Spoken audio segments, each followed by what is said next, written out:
your title is you're an expert.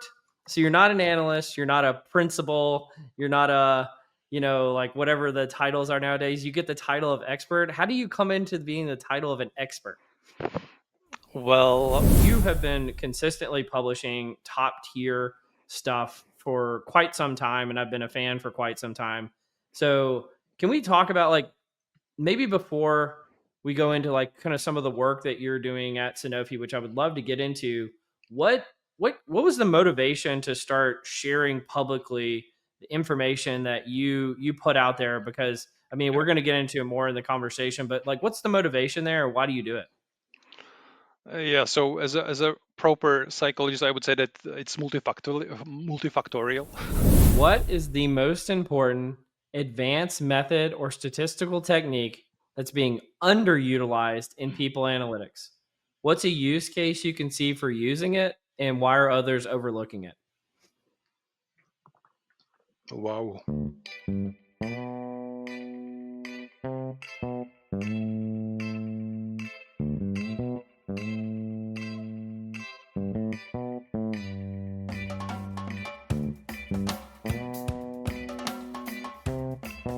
Welcome to Directionally Correct, a people analytics podcast with Cole and Scott, and today's guest, Ludek Stehlik, people data science expert at Sanofi. Hey, Directionally Correct fans. If you're looking to stay connected to the podcast, make sure to subscribe to our Substack newsletter, watch our videos on YouTube, or listen to the podcast on your app of choice. This podcast is dedicated to you to help educate and entertain you on how to effectively do people analytics. All opinions are our own and do not reflect those of any other organization. So, Ludek, you're from Czechia, I believe. Is that how you pronounce it? No, Czechia. Czechia. Because Okay. your pronunciation is similar to Chechnya, which is much more to the east. Actually, it's one of Yeah, the yeah, ex-Soviet republics, or maybe it's still part of the Russia, I think, these days. yeah. I think Chechnya is still part of Russia. So, yeah, I Yeah. don't want to make that confusion. But I hear you guys are like the biggest beer drinkers in the world. Is that true? Yeah, definitely. Actually, I have checked the statistics quite recently, and it's around 150 liters or something. And one peculiar thing is actually that Czechia is the top drinking country per capita, of course, in 30 or more years in a row. So it's not just some random fluke. It's not just a coincidence. It's really something typical for Czechia. But I think for this region in general, right? Because Germans also are pretty heavy drinkers of beer. Yeah. So, but the funny thing is actually that I'm almost how to say it, how to call it in English. I don't drink the beer at all. Oh, This applies also to alcohol. I'm just social drinker, maximally from time to time. Yeah. So yeah. I'm certain this reference does not go cross culturally, but you're what they call a teetotaler in the U.S. So that's fascinating. So is that like a personal choice, or you just allergic reaction, or what is no, no, it? no. It's just genetic lottery. I think so. I was happy. Yeah. I was happy enough to not to enjoy the beer much. So yeah, but I like other stuff. Actually, I like beerish type of drink. It's I don't know what are the terms for those ingredients for making a beer, but you can make something like a beer, but it's sweet. Usually, it has a flavor of, for example, strawberry or grapefruit or something like that. But the proper drinkers of beer, they don't call it a beer, I think, appropriately. But I like it a lot. So Yeah. Well, I gotta admit, I should be more educated on Central and Eastern Europe, considering I used to work at a company that was primarily in Serbia. But I have to. true, true. So Czechia, is that a part of the Czech Republic or Well, Czechia, it's Czechoslovakia? it's a yeah, yeah, it's a new term or new name for the Czech Republic. So Okay. especially those sports team when they have to have this name of the country they are from. So Czech Republic, it's pretty long, and when you Yeah. compare it, for example, with France, Germany, they almost all of them have just this one word, a name of their country. So it fits very very well on their t-shirts, etc. So that's one of the reasons why Czechia actually was now is now replacing the Czech Republic. Yeah. So you're at Sanofi, right? And what's your role there? Well, the official role, it's very long. It's uh, people analytics data science expert. So that's my role. I'm sitting in the people insights and AI team. Actually, it's changed the name along the way. So I started actually now in August, in the middle of August. It was exactly 2 years. I joined Sanofi, and so we started as a people analytics team. Then we became people insights team, and right now we are people insights and AI team. So I'm really curious how this name will evolve. But yeah, so I'm part of that bigger team. There are all around 14, 15 people. It changed over time. We are sitting within PNC, of people and culture, strategy, and portfolio, whose heads reports directly to our PCO. Yeah. And within our smaller people insights team, there are several streams. I'm sitting in the data science apparently, Mhm. but we have also employee listening. Now, newly, we will have people insights consultants. Basically, we have also a strategic workforce planning stream. Uh, yeah. So, and I believe there is another one for managing the tools we are using, like Vizier, and change management that is related to usage of those tools. So this is basically the structure of our team. Within our smaller data science team, there are four of us currently, uh,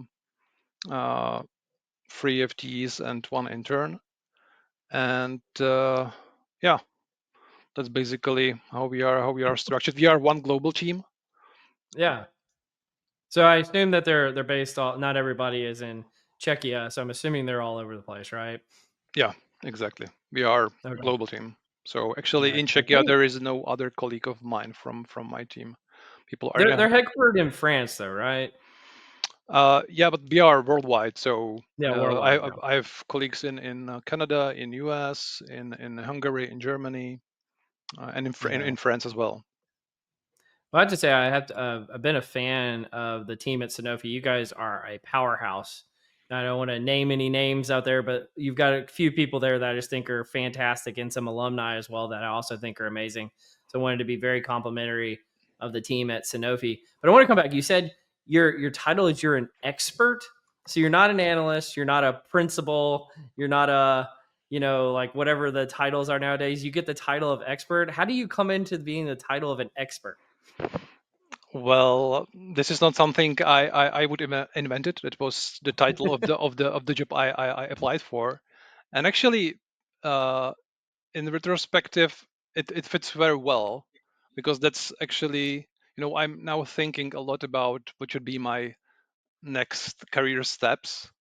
I'm definitely not a managerial type. I already tried that, and yeah, I can emulate some of the managerial skills and competencies, but not in the long term, I believe. So actually, I think that this expert track is something that fits me well. So actually, yeah, I would like to keep this title for some time at least.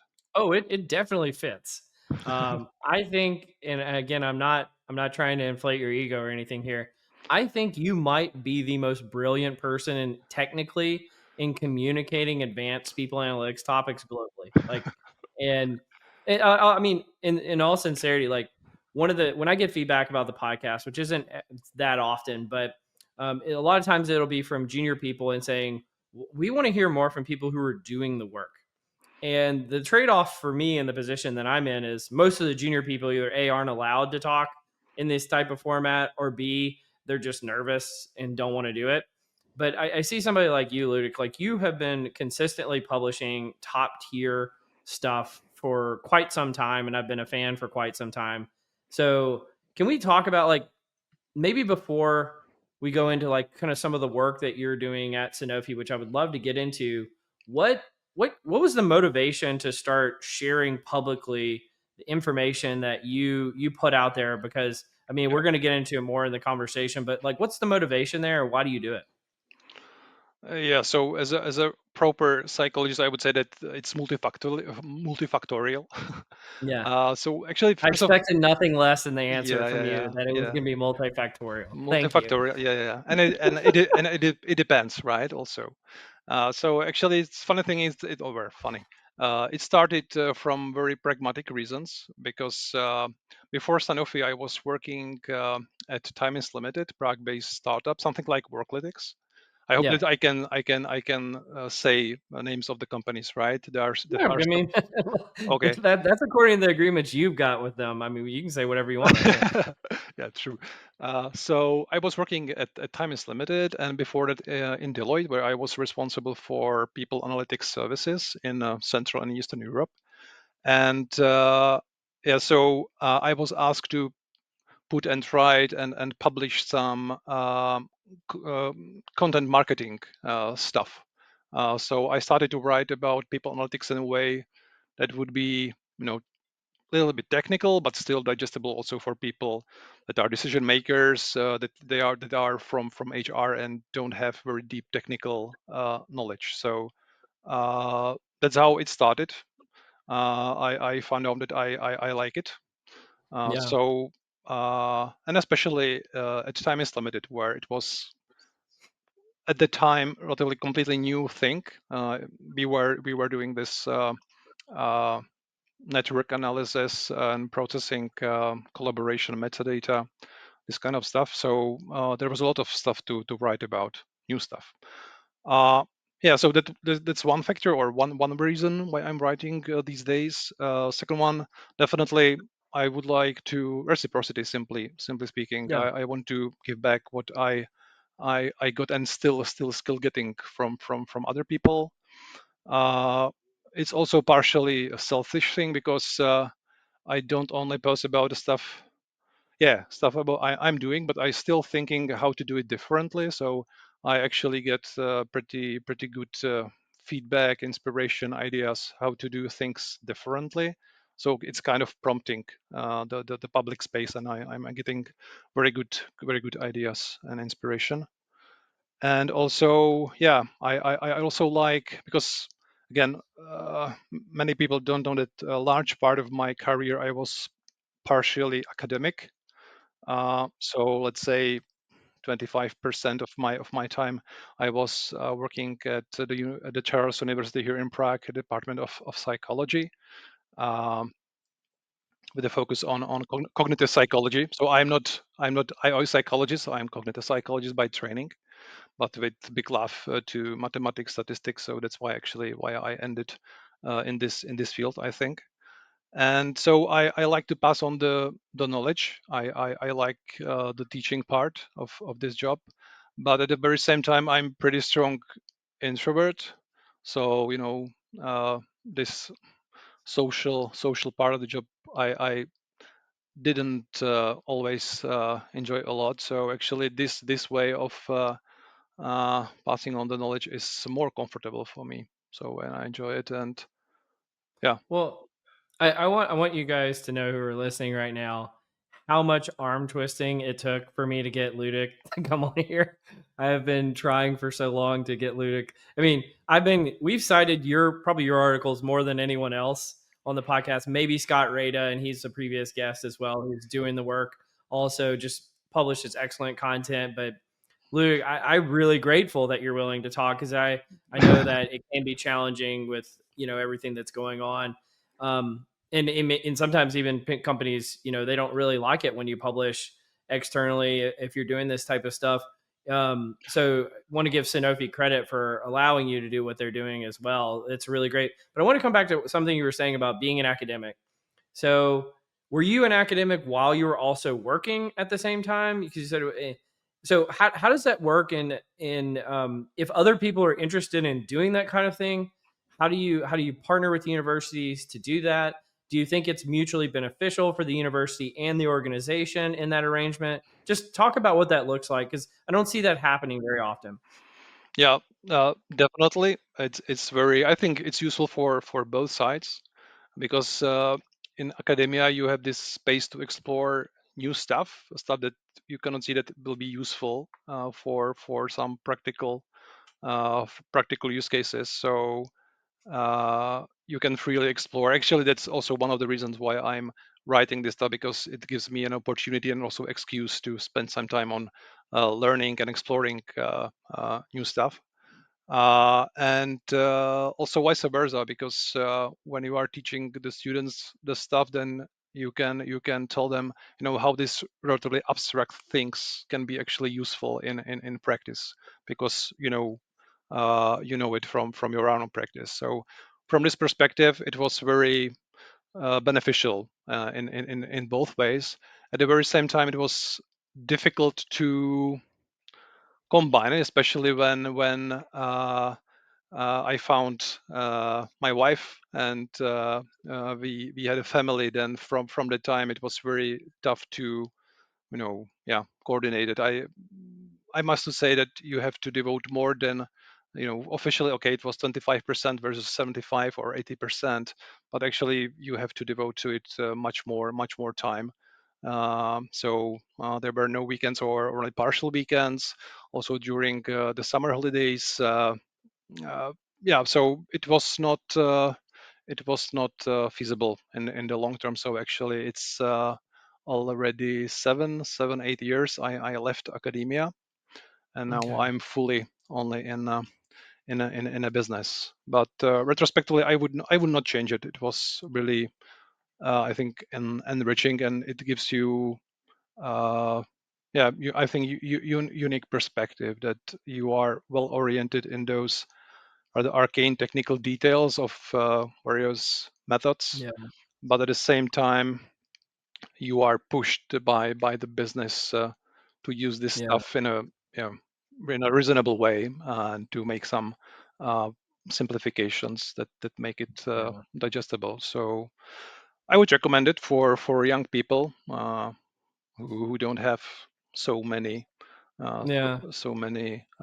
tasks, or don't have their own family, children. So yeah, why not? But I suppose it's also very specific for the location where we are living. I suppose that the educational systems are different in different countries, Yeah. so may not be feasible in other countries in US, etc., where maybe you are even Yeah. much more. Hmm? It's definitely feasible. Like, so I've taught at Louisiana Tech, TCU, and SMU at different points in my career. And so but I think the researcher, like, I just feel like teaching, and it is a huge sacrifice. Make no mistake, teaching while you're working full time. But I think even research itself, because it is so time intensive and it takes sometimes multiple years to get research published as well, it's like a whole different level of sacrifice that you would be making. And so I just think it's fascinating that you were able to do that. I know people are allowed to do that in certain organizations, but it's just I don't know if it's advisable, because it's just such a commitment to make. Definitely, and also that will be one of the reasons I was not so successful academic. I would suggest by assessing based on some common measures. So that's also one thing you must Yeah. pay. Well, you mentioned you're a cognitive psychologist. For people who aren't familiar with that discipline, Hmm. can you talk about kind of what it is, and then what does cognitive psychology bring to the world of work in people analytics as well? Like, what's the unique perspective that you have? Wow. Well, so cognitive psychology, I think the name already suggests that uh, it's about scientifically studying how human, not only human, but usually human mind works. Uh, Usually you can use various methods, experimental methods, but also mathematical modeling and simulations methods. So actually that's the part I was working on. Both my master thesis and PhD thesis were about mathematical modeling, how people solve various type of problems in language and in abstract reasoning. Yeah, so that's very briefly about cognitive psychology. And yeah, well, unique perspective. Not sure. Well, I think at least from the perspective I used in my studies, it was about this ability to mathematically model the soft stuff, the people stuff. So something you would think that it's not possible to actually express using some mathematical statistical models. So actually, it's possible, sure, with some simplification, but still, it provides you with some interesting insights that you can utilize, including, and it was also part of my study, or my work was this. It's called cognitive psychometrics. It's not like measuring simply, I don't know, intelligence, which is commonly used within IO psychology and IO psychology work in practice, but it's about using uh, complex mathematical models of how specific cognitive processes work, like imagine categorization. And actually, those models have specific parameters, and based on people behaviors in specific situations, you can estimate how those parameters differ across people, and you can use it for uh, measuring differences between people in parameters that can be psychologically interpreted. So these are not just some, how to say it, random and non-meaningful uh, parameters that change across people, but they can be uh, meaningfully interpreted psychologically. So Yeah. they can have some real world impact on how people behaves in different situations.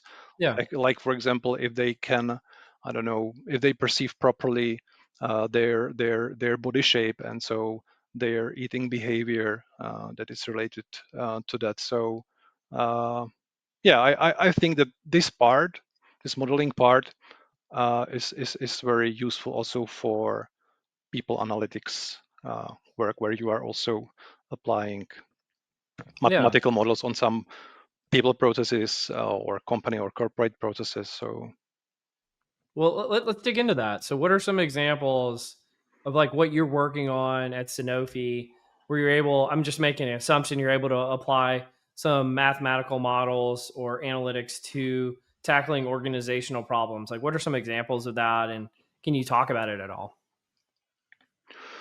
yeah, sure. So in general, uh, there are 3 4 basic types of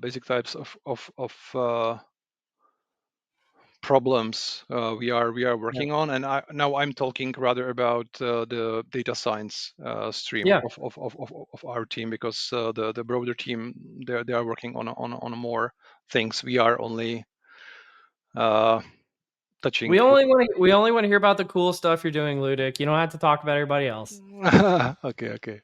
Yeah, so definitely impact evaluations. That's something we spend quite a lot of time on. So So, what imagine. is that? What is that? Yeah. So whether some policies, programs actually had impact on the outcome of interest. Currently, unfortunately, we are limited usually to, let's say, people outcome variables. So imagine, for example, some sentiment from employee surveys and pulses, but we would like to get to more business related data, but Yeah. it's pretty difficult because the data are on different various places, and it's still difficult for us to put them together. But it's work in progress, so hopefully very soon uh, we will show some insight that will be even more relevant for the business.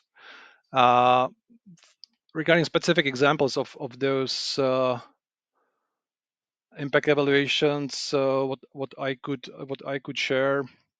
Uh, one nice example was an analysis how we are using a word platform where people can give bravos or kudos to their colleagues. So we were actually measuring whether usage uh, of these of this platform uh, has impact on how people perceive how they are rewarded and whether people value their work, etc. And we were also measuring what specific characteristics of those bravos, because it's not about just sending a simple message. Actually, it's about sending a message, potentially also some monetary value, but uh, you can send various type of messages, right? And so we were measuring what characteristics of those messages have the biggest impact.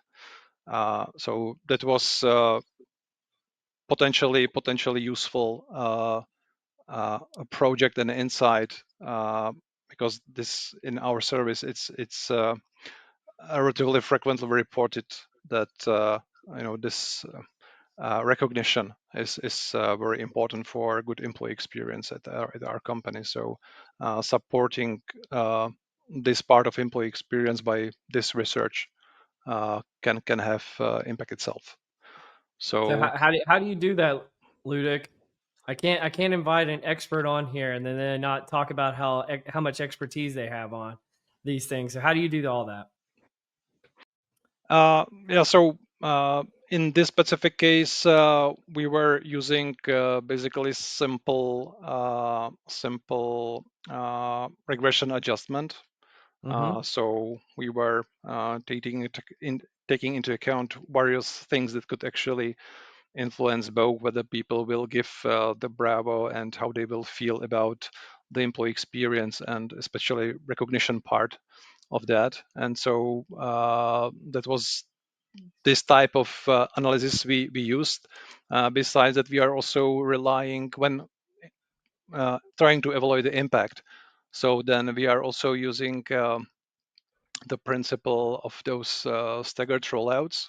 So we are utilizing, for example, the fact that some people finish the training naturally before the measurement of the Yeah. employees Is sentiment there or any is there any kind of like random assignment, or is it just purely the staggered nature of the research? I mean, that's a pretty advanced scientific methodology that you would be employing. So that's pretty cool if that's like a natural experiment that you're running. yeah, exactly. Actually, we wrote an article about it, right? So let's Yeah. suppose that we I mean, I didn't want to tip my hand to it, but yeah, we did. yeah, so in this case, well, there is self-selection to some degree, so you cannot rely solely on this simple fact. You still have to control for the other things that actually could cause that some people apply and go into the training before some date, and other people later. So, but still, this provides you very nicely with this thing that those people who manage to finish the training after this measurement, so they cannot show the potential impact on some specific outcome variables on in that measurement period. But as I said, still, it's usually, and it's very rare when you can randomly assign people to different groups. So even in this case, you still have to control for those potential confounders. So usually we are relying on some socio-demographic and organizational variables. Big advantage is that those who are organizing those programs and trainings, they know what is nomination process. So this also helps a lot, to uh, disentangle the potential reasons why some people started sooner and other later.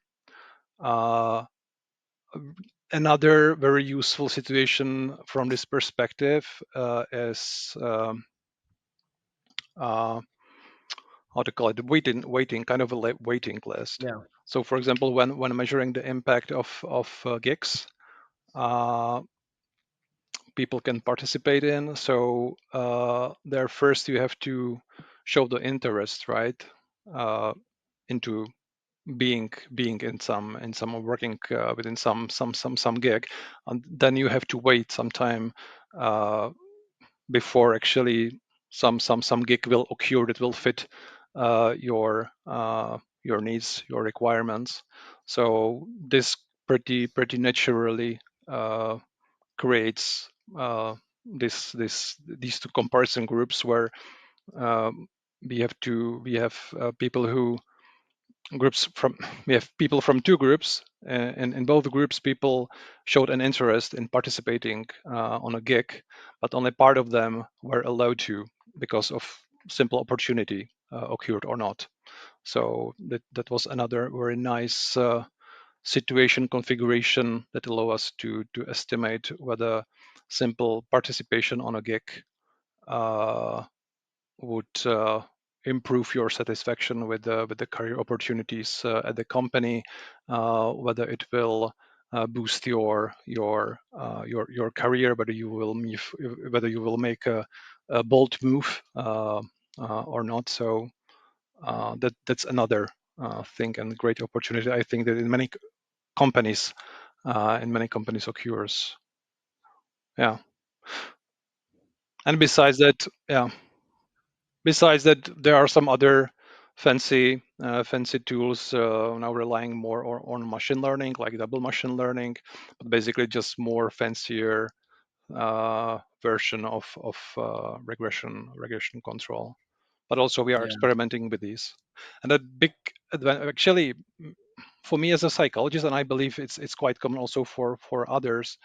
Uh, we were not very heavily trained in those causal inference methods. We were trained in those experimental designs, Mm-hmm. uh, especially compared to economists. And the big advantage of our team is that this data science team lead is economist or econometrician. So actually, she introduced us into those methods, and now we are trying. Uh, DAGs. What are DAGs? yeah, Dex. Nice way how to visualize, formalize the supposed causal model, the data generating process. So also, What's the relationship between a DAG and an ONA chart? whoa, uh, they are both very sexy. Yeah. You will get a lot of likes on the LinkedIn when you use them in your post. Get so Uh, many likes. People yeah, love bubbles and lines. I don't know why. They just love them. true. Yeah, so actually we are using both. That's another. If I should leave the topic of impact evaluation, another type of projects we were delivering were related to ONA, Mm-hmm. the active one. Uh, we are trying to get also to some passive data, but it's pretty difficult because of the data privacy. But we will see how far we can get. But so far, it was about asking people very explicitly about who they consider to be, an influencer, with whom they with whom they collaborate the most, where they are looking for an advice. This type of questions we used. Um, yeah, but Yeah. let's hope that in the future we will get also to those passive data Okay. sources. Can I come back to the point about like the econometrician for a second? And I was kind of joking around about DAGs, even though that is a very useful way of visualizing, and it contributes to the causal inference that we'll talk about here in a minute.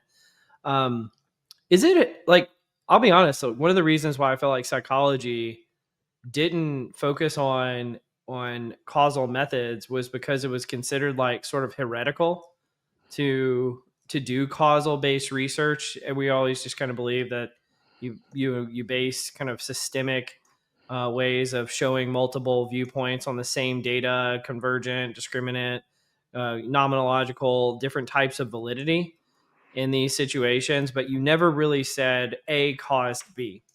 and that was sort of, again, heretical to say. What do you think has shifted to make that more palatable in the last 15 years, let's say? Hmm. Tough question. Honestly, I don't know. Well, maybe maybe this Nobel Prize for uh, those causal inference methods. I don't remember the name of the guys, but maybe that helped. That it like was this public like the recognition. Judea Pearls of the world. It's not the name. I was thinking Okay. about Angrist. I think is the surname of one of the guys. Okay. Uh, yeah. So yeah, this public recognition, I suppose, could help. Uh, Very hard to say. Don't know. What is your hypothesis? Well, I think it's still heretical in a lot of circles, so I don't know if it's necessarily changed. I would say I think amongst the younger generations of PhDs, I think that there's a lot more openness to these types of ways of looking at things, but I would still think it's a extremely minority viewpoint. But I think it's growing. I think some of the things that we've even talked in this conversation today would still be very foreign to even people with PhDs. And so I'm glad we're having this conversation. And I'll just be honest with you, one of the things I struggle with this podcast, especially as it's grown in popularity, like random HR people will listen to this and they'll have no clue what we're talking about. And first of all, I'm like, why are you listening to this podcast? Like, it's like a people analytics podcast. But I think it's also a testament that people are trying to learn and grow their skills in these areas. And so I kind of want to like take them into the pool, but not necessarily push them into the deep end. But sometimes, frankly, I want to go in the deep end because that's interesting and cool, and it's why I want to have people on like you. And then the people, frankly, who are kind of our core listeners who are already in the deep end, they complain that we don't get technical enough sometimes. And so it's that balance you have to play here. But I guess going back to your example about O&A, like what are ways that you mentioned it's active listening, so it's not passive. You're identifying key influencers, but how would an organization use that information, and what gets you excited about it other than the dots and the lines?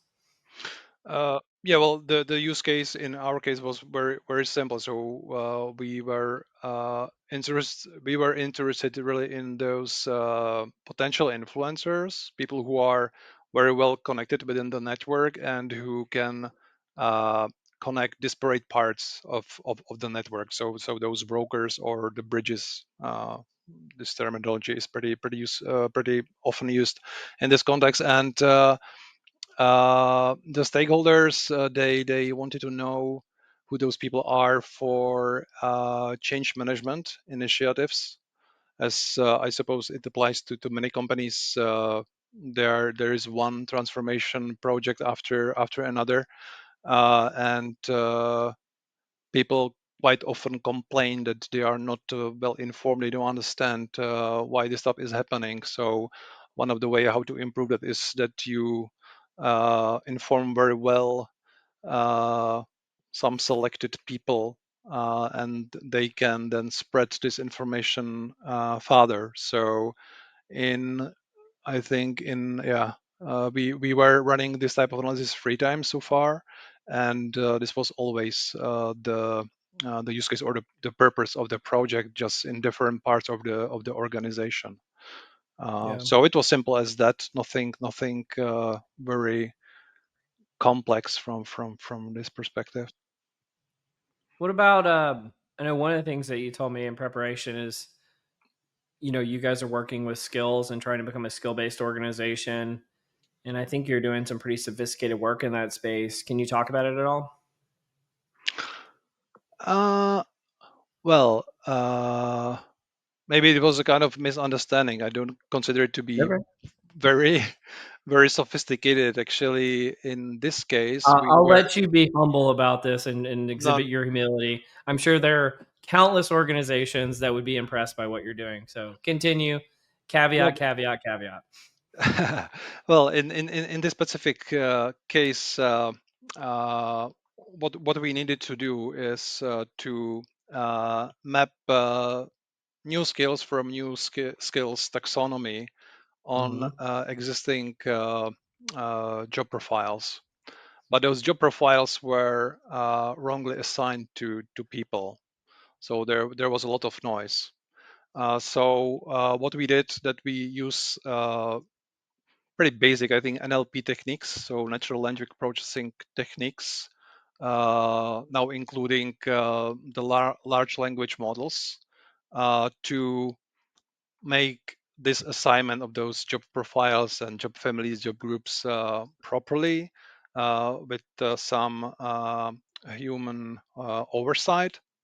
And so that then this mapping of new skills from new skills taxonomy uh, on those job profiles would be correct. So that was the fancy advanced stuff we were doing. And Yeah, so simple. Everyone can do it, right? yeah, no, well, I think that these days should be pretty simple. There is a lot of So how do you? Well, if it's so simple, how do you do it? I want to like you mentioned what you did, but how did it happen? well, basically you just have to have access to the data. So it means in this case the textual description of people's job profiles. Then you have to access also to then the skills, the skills taxonomy thing. You also have to have some source of truth, at least for part of those data. So then you can say what is correct, what is not, and then you are just looking for similarities using embeddings that you can generate now using LLMs. Simply speaking, where the embeddings just a numerical representation of uh, the word sentences, paragraphs, whatever, and important thing is that it encodes the meaning of this stuff, and then you can measure the similarity, and then you can attach to those job profiles potential good candidates. When you have very high certainty, you can keep it as it is. When there is some uncertainty, then you will flag it, and people reviewers will manually check it and make the proper assignment. Yeah. Yeah. So So and here's the yeah, problem. Here's the problem with experts, and I'm saying this tongue in cheek because your title is expert. They don't realize that what they're doing requires an incredible amount of expertise. And so what you just described, I imagine to 95% of people who are listening, was fascinating, eye-opening, and they've probably not heard it before. So I really appreciate you sharing that, Ludwig. Thank you. you are welcome. But my personal experience is from conferences that are relatively high level, and I speak with the people analytics, Yeah. not experts, but managers or directors. They know what I'm talking about. So Yeah, they do. Well, here's the thing, and I suffer from this as well. Is I suffer from the disease I call looking up. So what does looking up mean? Is you see the people you admire and you look at what they're doing and you focus on it as if that's what everyone is doing, right? And so one of the things that I realized, especially for some of the jobs that I've had that got me out into what I would call like the true people analytics community, the global community, let's say it's somewhere between 30 and 50,000 people, talking to a pretty substantial number of those folks, is you realize that many people do not share our backgrounds. Many people do not come to the conversation with the exact same school skill set or toolkit that we have. And if you're only looking upwards, you realize that you're getting to a smaller and smaller and smaller community of people that are extremely sophisticated. And it's great to look up to them. But the broad community, I think we suffer from being able, like one of the things that I was speaking at a conference earlier this year with David Green, and we were posed the question of like, if you wanted to improve people analytics, what would you do? And I said, a lot of people focus on kind of raising the ceiling of kind of who are those people you look up to the most.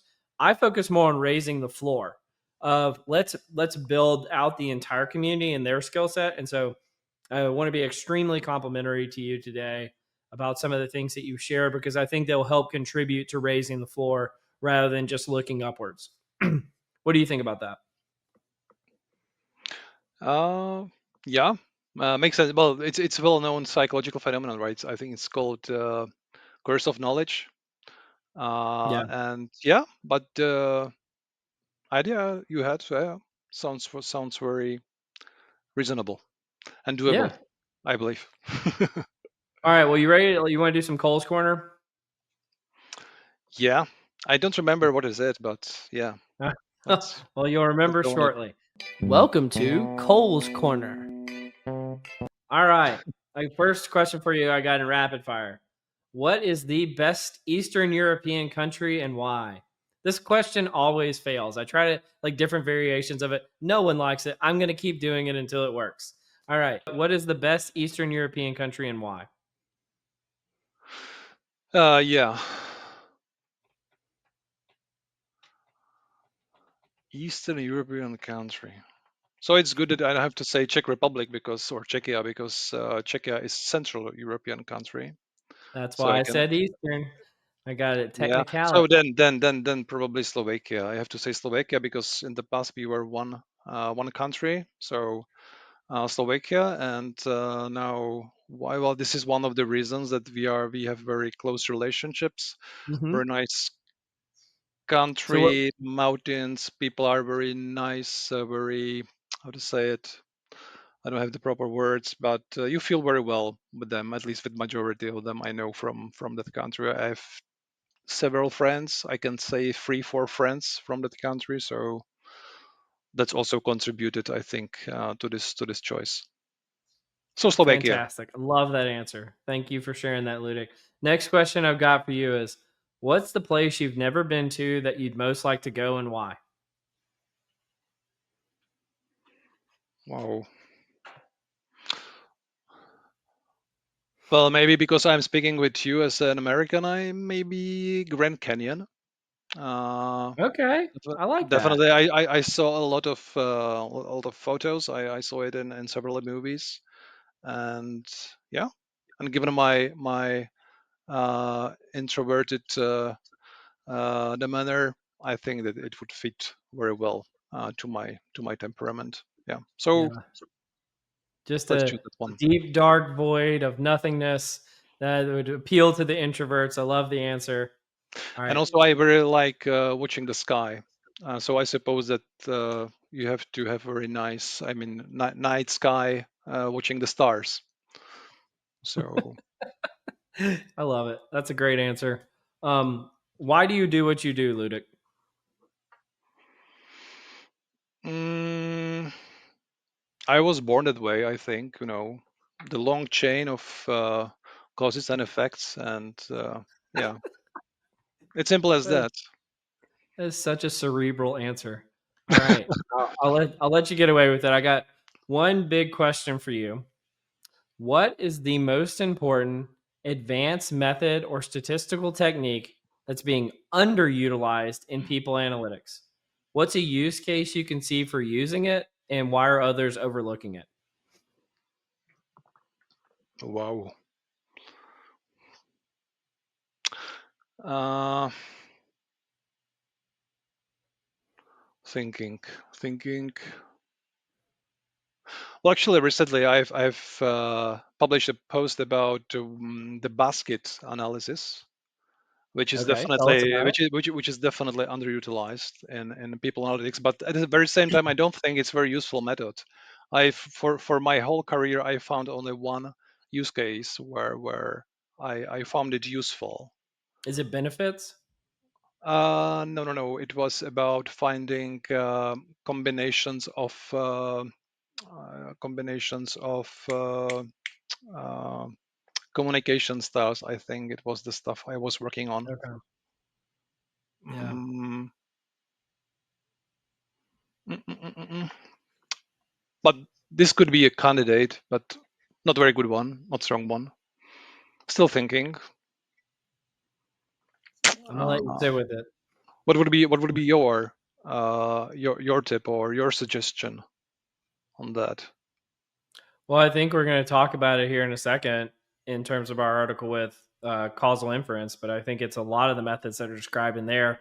I was I thought that might have been the direction you would go. I always have my predictions of what I think guests are going to say. They never say them. So I'm just like I'm batting like such a poor batting average for these kind of questions, but I like basket analysis. I think that's a good answer. I'm assuming what you're talking about when you say basket, you like a basket of goods in like the economist terms of like, yeah, if you insert one thing or another. I've seen people talk about it in terms of like the employee value proposition in like what like kind of like a conjoint type of way of looking at a basket analysis of like, is this kind of similarly like if you had these three things in terms of benefits? The problem, at least in the United States, why people it's not particularly useful is because you have to fairly distribute benefits. So you can't just like give certain benefits to some people and not to other people. And so it ends up it's like cool analysis to do in theory, but not something you Hmm. can implement in practice. But I think that's a good candidate. Have you had a chance to kind of think of your answer though? Um, yeah, let's stay with that. But All right. those causal methods are good candidates as well. But I thought that given that we will discuss them again Yeah. and we discussed them already, they are Well, out of the why don't we game. just go there? Let's do some. What am I reading? And let's talk about the first one on the article that you and I wrote together. It's called Beyond Prediction: Exploiting Organizational Events for Causal Inference in People Analytics. And I think it kind of starts out on a jokey term because you put a meme in here of like neural nets versus causal inference, and causal inference is beating up the neural nets. I thought that was funny. But if you go through this, and I think I can say this because I want to give you, as the first author, you were the brain behind this article, and I just contributed around the margins. This is the best resource ever done on how to utilize, and it's so comprehensive. Like I don't think people realize like how much good information was packed into this article about different causal methods and how they can be utilized in people analytics. I'm just kind of scrolling through it here for the folks on video, how to do different types of experiments, when to pull different data sources, like research methods and designs, the DAGs that I mentioned earlier, and even additional resources here. But I wanted to ask you, like, I really think this was almost like a lifetime achievement award type of article for using causal inference in the workplace for people analytics. What was the motivation behind this one, and what were some of kind of the high points in terms of causal inference of this article we wrote together? Well, the motivation was to clarify my own thinking or to put all the stuff I learned so far into one place in a nicely nicely packaged way. Yeah, that was the major motivation to write it down.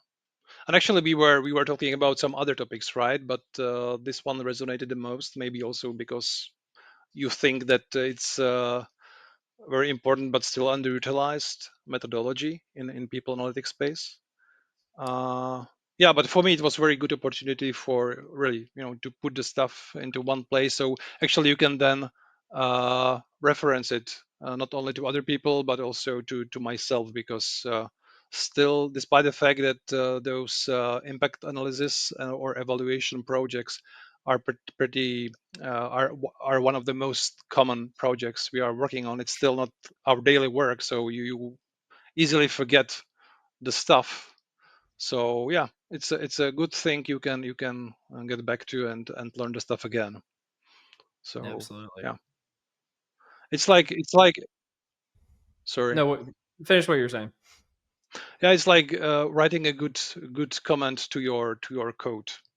So when you back to it after 1 or 2 years, then you can start where you ended. So Yeah. I think it's similar. It's just a little bit longer comment uh, than usual. But actually, this is something I'm fighting with from the very beginning of my academic career. Both my thesis, master, and PhD were very long, much longer than they should be. Well, and the people who did read the article can blame me for taking out a lot of the additional resources and code and commented code on the article because you wanted to include it in this one, but it just wouldn't make it from a link standpoint. But I guess reach out to Ludek if you want additional resources on these topics. I apologize in advance, Ludek, about how much spam you're about to get. But regardless, why don't we move on to the next one? This was a LinkedIn post that you made, and it was actually while I was at a conference, and I wanted to give you interesting. So you made a LinkedIn post on O&A as a tool for exploring the skill space at your company, and I want you to kind of explain it here in a second. But while I was at this conference, four different people came up to me and talked about, "Oh my God, did you see this LinkedIn post about a guy who mapped skills to O&A?"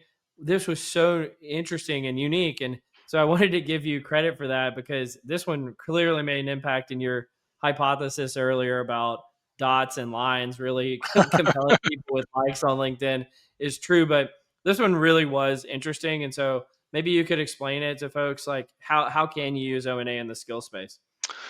Yeah, well, actually, this is just how to call it, POC or MVP, or just thinking out loud about some idea I had. So definitely, this is not something that would be implemented in our company. So it was really just, you know, inspiration, and I would like to hear, and I wanted to hear from others what they think about it, whether they found it, whether they find it useful.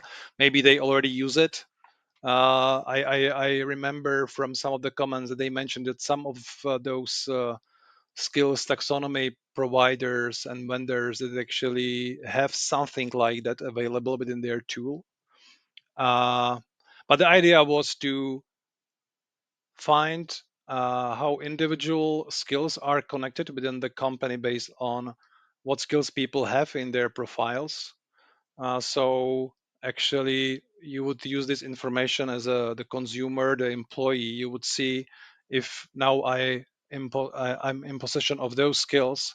So what would be the potentially shortest path and the easiest path for me to learn some new skill I could use, or vice versa, looking for some skill that would bring me to completely different for me new part of this skill space.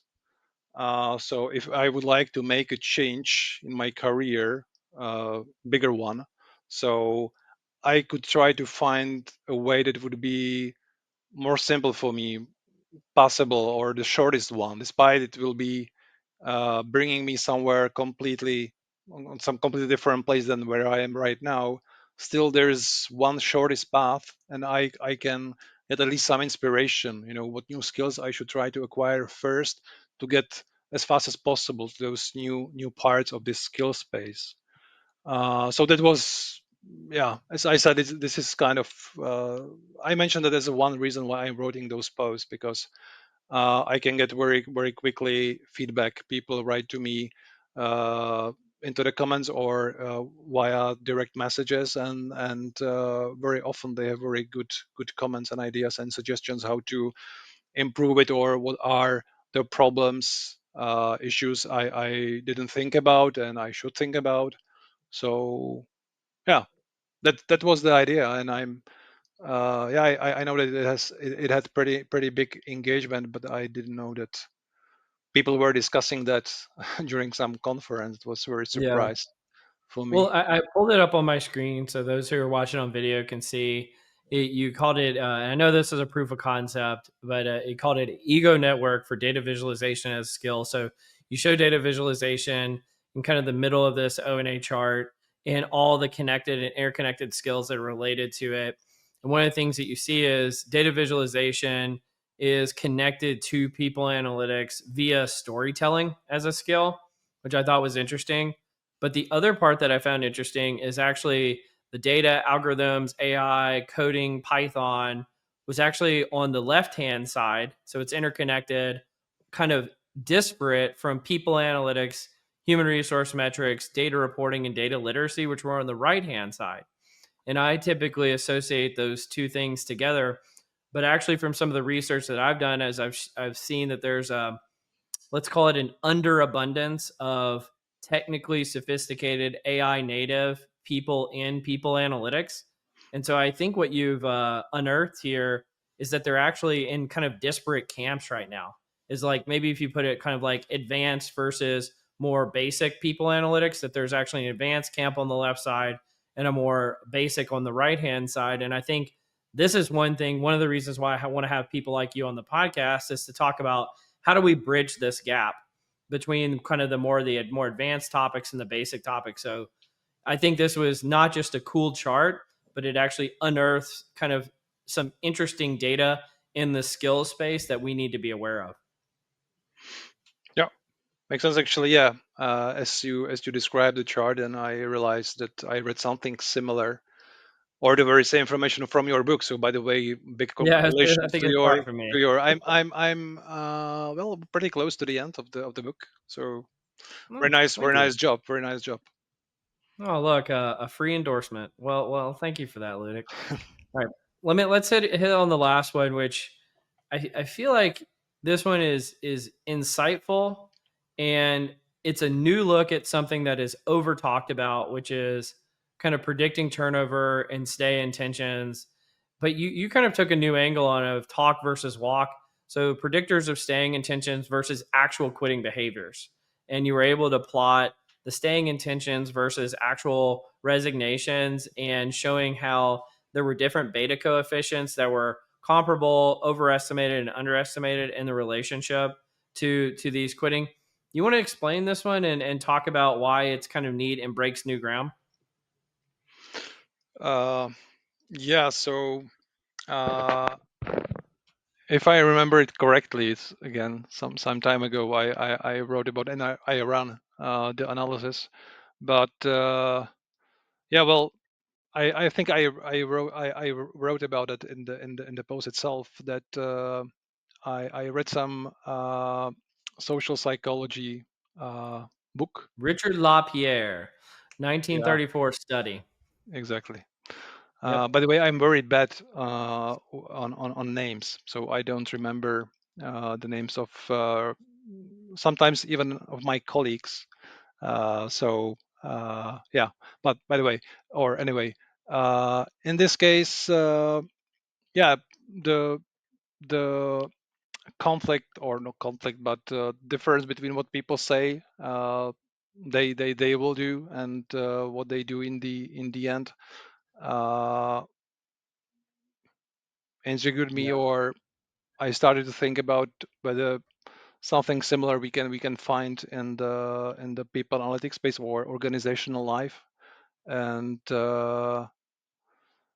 I thought about this loyalty item that is one of the best predictors of employee attrition. Many analysts or people on LinkedIn or also in other sources mentioned that's actually one of the simplest way when you want to predict who has a higher risk of leaving the company, and then simply use the answers from or on this simple item in annual or biannual employee survey. Uh, but yeah, then simple curiosity kicked in, and I was thinking about, okay, so it's a very good predictor, but still maybe it's actually there was another thing I remember. Uh, Again, I'm actually not sure whether there is some systematic research on the topic, but people often underestimate how big impact on their job satisfaction will have, how long time they will have to spend commuting to the job. So first they are, super happy that they got this very nice, interesting job, irrespective how far it is from their home. But after a while, they realize that actually, this first excitement uh,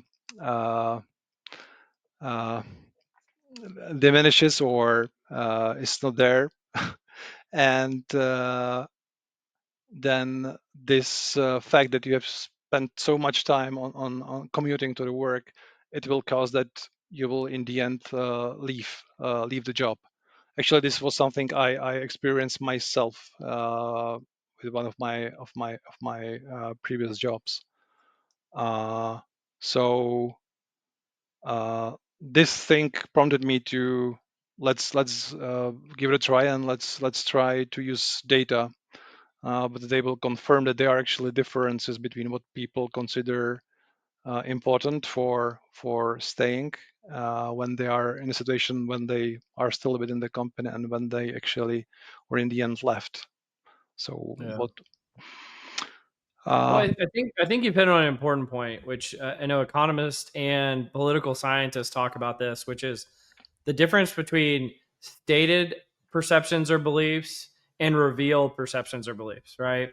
So someone states that they are going to quit for this reason or that reason or why they're dissatisfied with the company, but the revealed preferences is where you figure out what is actually motivating behavior.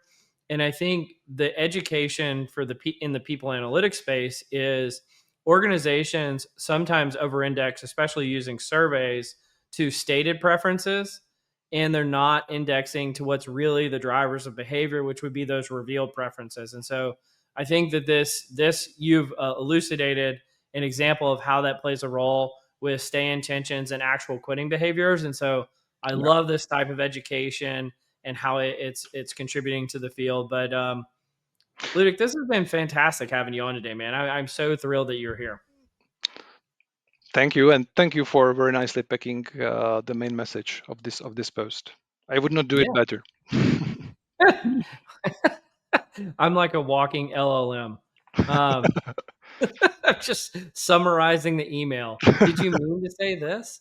This is what you meant. Anyway, that's a stupid joke. All right. I think we've gotten to the end of this. Ludek, you're one of the most brilliant minds in the space. Appreciate you joining us. Any final words before we wrap up? Nothing special. Just thank you for having me here, and I enjoyed a lot, despite being pretty nervous. I believe that it was pretty visible and hearable, but otherwise I enjoy it. I thought it will be much worse. It was good experience in the end. Thank you. Well, I kept my promise. I mean, I told you it wasn't going to be so bad, first of all. Second of all, you did excellent. And I don't think anybody's going to be able to tell that you were nervous. If anything, they're going to think more highly of you as an expert because you've explained some pretty sophisticated, and I know you don't think they're sophisticated, but some pretty complicated things in very accessible manners. So I appreciate you doing that too. The other thing people don't realize is because of the time difference, this is like way late at night for you on a Friday night. So you're making a sacrifice to be here when you could be spending time with your family. So just everybody should be really grateful for you doing this. So thank you so much. And yeah, you've been listening to Directionally Correct, that People Analytics podcast with Colin Scott, and today's guest, Ludek Stehlik. Thanks for joining, Ludek. Thank you. Bye bye.